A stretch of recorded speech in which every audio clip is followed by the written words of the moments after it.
안녕하세요, 여러분. 백영기 목사입니다. 오늘 여러분들과 함께 갈라디아서 묵상 나누도록 하겠습니다. 어저께 갈라디아서 묵상이 참 어려웠다 내용이 많이 계셨습니다. 그래서 어제 내용을 잠깐 다시 한번 서머리로 우리가 이해하는 것을 시도를 해보겠습니다. 어제 제가 나눴던 내용 중에 갈라디아서 3장 16절에 이 약속들은 아브라함과 그 자손에게 말씀하신 것인데 여럿을 가리켜 그 자손들이라 하지 아니하시고 오직 한 사람을 가리켜 내 자손이라 하셨으니 곧 그리스도라. 이 내용이 굉장히 깊이가 있는 내용이라고 말씀드렸습니다. 이 내용이 어디냐? 창세기 12장 3절에 나오는 내용입니다. 창세기 12장 3절에 무슨 내용입니까? 너로 하여금 모든 민족의 아비, 열국의 아비, 모든 나라의 아버지가 되게 하신다라는 내용입니다.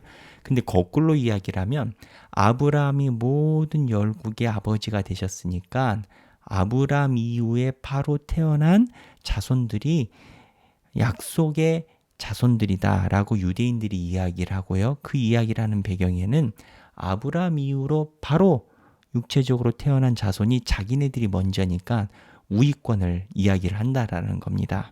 그런데 바울은 이 해석을 다르게 들어갑니다. 다시 한번 보면, 자, 우리 오랜만에 등장했습니다. 아날로그 스마트 칠판. 네, 보이십니까?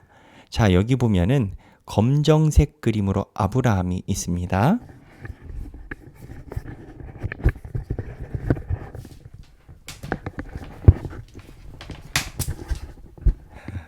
자, 여러분 설명을 하면요. 아브라함이 있어요. 이 아브라함이 모든 족속이 이 아브라함을 통하여 모든 족속을 약속에 아브라함 너로 하여금 모든 족속의 아비가 되게 한다라고 이야기를 하면 이 아브라함 이후로 이 모든 족속이 유대인이 바로 직계가 됩니다. 아브라함 이후 육체적으로.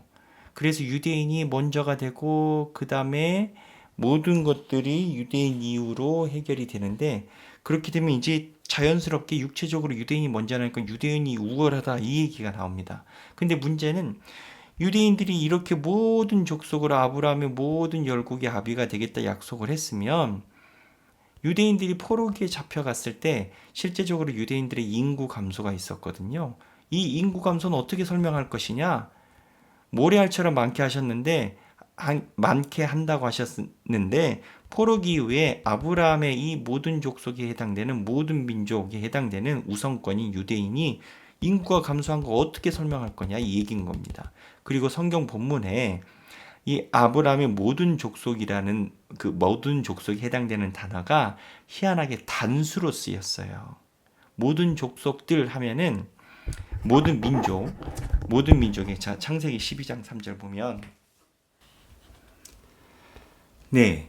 이 아브라함 창세기 12장 3절에 보면 아브라함이 모든 족속 12장 3절 창세기 12장 3절이 너를 축복하는 자에게는 내가 복을 내리고 너를 저주하는 자에게는 내가 저주하리니 땅의 모든 족속이 너로 말미암아 복을 얻을 것이니라 하신지라. 이 모든 족속이 아브라함 이후에 모든 족속이 바로 시작됐다면 유대인인데 문제는 유대인이 포로기 때 인구가 감소를 했다라는 거예요. 그래서 아브라함 이후에 유대인의 모든 족속이 이 포로기 인구가 감소해서 이게 모래알같이 맞는 백성이 맞느냐 이 생각을 하게 된 거예요. 그러니까는 바울이 볼 때 이 아브라함의 모든 족속이라는 단어가 원어적으로 단수로 표현되어 있습니다. 원래 모든 족속이 하면 복수가 되어야 되는데 단수로 표현되어 있다라는 거예요. 그래서 바울은 이 아브라함의 이 모든 족속이라는 이 단어를 단수로 보고 단수면 사람을 지칭하는 거고 그게 누구냐? 모든 족속이 이 밑에 모든 족속이 아니라 이미 인구가 하나님 축복했으면 감소하면 안 되는데 그래서 그게 모든 족속이 단수가 예수를 지칭한다라는 거예요. 그게 어떻게 되냐면 아브라함의 모든 족속이 예수인 거고 사람인 거고 예수는 어떻게 되느냐? 믿으면 모두 다 가족이에요. 그래서 유대인과 이방인이 예수만 믿으면 모두 가족이에요. 아브라함은 혈통으로 타야 돼서 유대인이 되고 모든 족속이 이렇게 되지만 예수는 예수 믿으면 모두 다 가족이 되고 구원이 되는 거예요. 그래서 유대인 이방인이 하나가 되고 오히려 이게 더 모래알처럼 더 숫자가 많은 게 아니냐, 이 논쟁을 가져가는 거예요. 그래서 아브라함이 예수에게 모든 족속이 믿으면 모두 다 가족이다, 그리고 이 논증을 가져가는 거예요. 그러니까 유대인들은 아브라함 이후로 육체적으로 모든 족속이라고 잡아서 쭉 내려가기를 원하는데 포로기 때 인구가 감소해서 오류가 생겼고, 바울은 이 모든 족속이 단수니까 중간에 이게 아니라 예수를 기다린 거고, 예수를 기다리면 믿으면 모두 다 가족이 돼서 하나가 된다. 그러니까 아브라함에게 약속한 태초의 소명장 모든 족속이는 이방인을 담으려고 했었던 의도라는 거예요. 근데 바울이 이거 주장하는 이유가, 이 주장을 하는 배경이 사실은 유대인 전통 안에 있다라는 거예요. 어떤 유대인 전통이냐? 유대인들 안에서 포로기 때 인구가 감소하니까 이거는 아니지 않냐? 이 모든 족속이 어떠한 사람을, 특정 사람을 지칭한다 해서 이 포로기 때 감소된 유대인을 눈덩이처럼 불려줄 특정한 초능력자를 기다렸는데 그게 메시아인 거예요. 그래서 어떻게 보면 포로기 감소 때, 위기 때 오히려 메시아를 기다리는 생각이 생겼고, 그 생각이 예수님을 불러온 거예요. 핵심은 뭐냐? 아브라함에게 약속하셨던 모든 족속이 이 이후에 이루어진 게 아니라 예수 이후를 지칭한다라는 거예요. 바울이 이렇게 이야기하는 이유가 뭡니까? 유대인들이 이 개념에 의하면 같은 가족이라는 거예요. 그리고 그 다음에 보겠어요.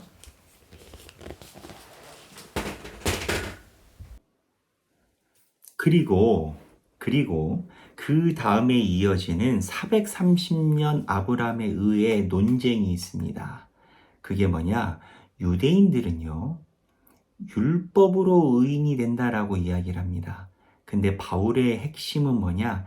너희들 율법이 언제 생겼냐? 율법이 언제 생겼습니까? 출애굽기하고 레위기 때 생겼지 않습니까?